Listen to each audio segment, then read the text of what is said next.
Sudah 2 tahun tidak dapat menikmati makanan bersama rakan-rakan di kantin pada waktu rehat. Sebaliknya, hanya menikmati makanan di dalam kelas yang telah disediakan oleh pengusaha kantin. Alangkah gembiranya apabila kerajaan mengumumkan bahawa murid dibenarkan makan semula di kantin pada waktu rehat. Cantiknya sekolah ini. Pasti murid-muridnya berselera untuk menikmati makanan yang disediakan. Untuk mengetahui lebih lanjut, mari kita belajar Bahasa Melayu tahun 6. Tajuknya, Kantin Bersih, Murid Ceria.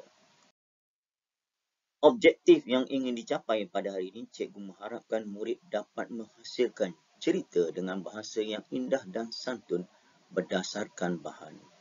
Yang kedua, murid mampu mempersembahkannya secara kreatif berdasarkan kemahiran hari ini iaitu kemahiran seni bahasa. Mari kita fahami maklumat yang terdapat di dalam buku teks Bahasa Melayu tahun 6, tajuknya Kantin Bersih, Murid Ceria. Selepas cuti penggal, pengusaha kantin di Sekolah Izzah telah membuat penambahbaikan. Berdasarkan gambar, iaitu gambar bersiri, murid-murid dikenaki membuat ayat ataupun cerita ringkas berdasarkan gambar dan juga perkataan yang diberi. Lihat contoh gambar yang pertama. Perkataannya yang diberi ialah teruja. Nama watak tadi ialah Izzah. Jadi kita boleh buat ayat contoh begini. Izzah berasa teruja untuk kembali ke sekolah setelah sekian lama bercuti di rumah. Gambar yang kedua, perkataannya ialah baharu. Ingat balik semula, baru dengan baharu. Baru ialah masa. Kalau baharu ialah benda. Jangan keliru, hafal salah satu saja. Jadi perkataannya adalah baharu. Izzah berasa sangat terkejut apabila melihat kantin sekolahnya yang telah berwajah baharu. Gambar yang ketiga pula berkaitan dengan situasi di kantin. Perkataan yang diberi ialah tidak terdedah. Pengusaha kantin telah memastikan bahawa makanan yang disediakan tidak terdedah khususnya kepada lalat dan sebagainya yang boleh menyebabkan seseorang itu akan dijangkiti penyakit jika makan makanan yang terdedah. Gambar yang keempat pula, kita tak boleh lupa setelah sekian lama buat kali pertamanya kita mendengar perkataan COVID, sanitizer dan sebagainya.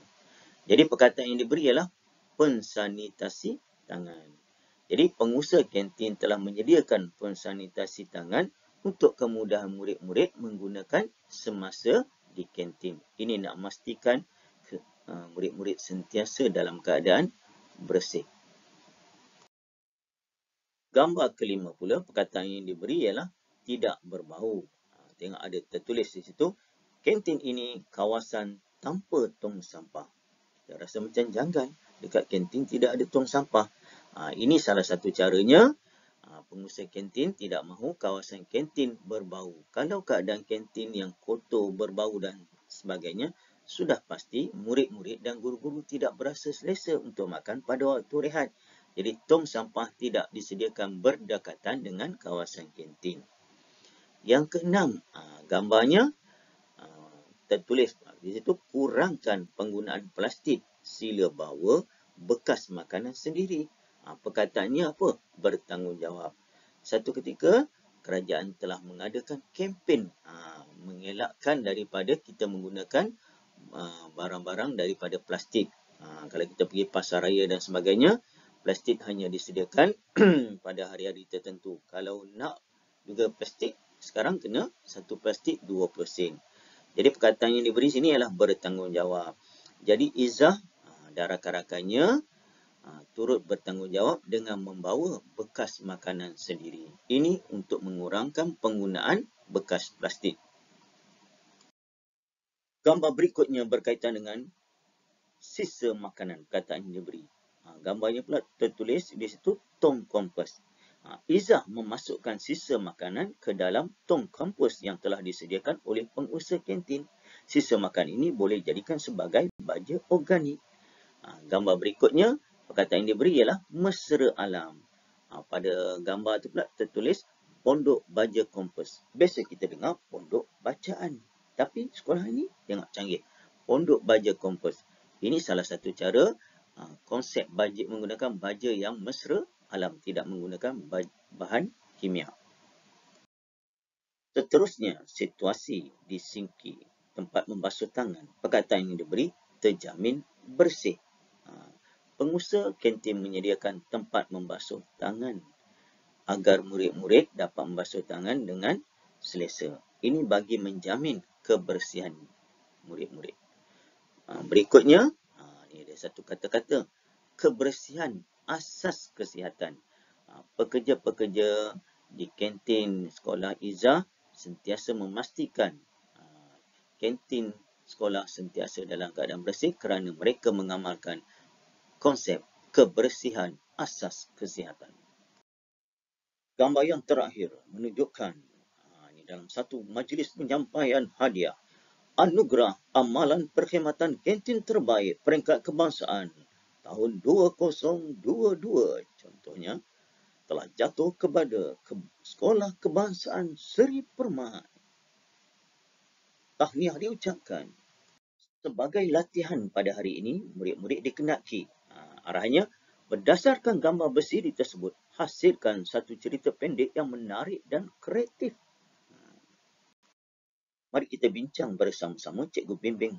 Ini salah satu contoh jawapan. Cikgu beritahu kalau melengkapkan ayat dan sebagainya, kita banyak cara untuk menjawab. Jadi kita tengok dulu perenggan yang pertama berdasarkan gambar-gambar yang telah disediakan tadi. Kita mulakan. Izzah berasa teruja apabila dapat kembali ke sekolah. Dia berasa terkejut apabila melihat kantin sekolahnya yang berwajah baharu. Pengusaha kantin memastikan makanan yang disediakan sentiasa ditutup. Selain itu, pensanitasi tangan juga disediakan untuk kemudahan murid-murid. Perenggan yang kedua, di samping itu, pengusaha kantin tidak menyediakan tong sampah berhampiran kantin. Ini bagi mengelakkan bau sisa makanan yang dibuang. Murid-murid digalakkan membawa bekas makanan sendiri. Ini untuk mengurangkan penggunaan beg plastik. Perenggan yang ketiga, tong kompos disediakan untuk murid-murid membuang sisa makanan yang boleh dijadikan baja organik. Selain itu juga, pondok baja kompos juga disediakan. Ia bagi menyahut seruan kerajaan berkaitan dengan baja mesra alam. Perenggan yang keempat dan juga perenggan penutup. Kemudahan tempat membasuh tangan juga dalam keadaan baik dan terjamin bersih. Para pekerja juga sentiasa mengamalkan SOP agar kantin sentiasa dalam keadaan bersih. Bak kata perpatah, kebersihan asas kesihatan. Akhirnya, kantin sekolah ini telah memenangi anugerah Amalan Perkhidmatan Kantin Terbaik Peringkat Kebangsaan. Sebagai kesimpulan dan rumusan berdasarkan tajuk yang kita pelajari pada hari ini, kantin bersih, murid ceria. Tanggungjawab menjaga kebersihan kantin bukan terletak kepada pengusaha kantin dan para pekerjanya sahaja, tetapi juga memerlukan kerjasama guru-guru dan murid-murid di sekolah berkenaan. Akhir kata dari cikgu, itu saja perkongsian pada hari ini. Sekiranya bermanfaat, boleh kongsi bersama kawan-kawan. Kita jumpa lagi dalam tajuk seterusnya. Assalamualaikum, selamat sejahtera, bye.